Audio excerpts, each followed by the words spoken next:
Ең алдымен жақсылап ашығып көтерілген қамырымызды осылай фу-фу еткізіп тоғыз және бір кішкене бөлікке бөліп формамызға келтіріп аламыз.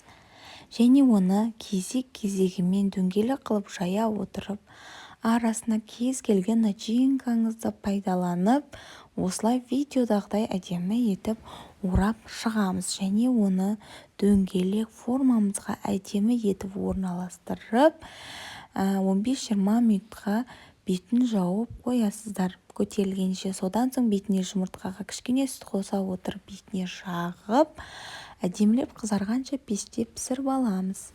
Суыған соң сіздерге суыған түрін көрсетейін қыздар, қарап алыңыздар. Өте жұмсақ, дәмді, көтеріліп, керемет болып піседі. Қыздар, міндетті түрде жасап көріңіздер, өте дәмді. Жасаған соң еш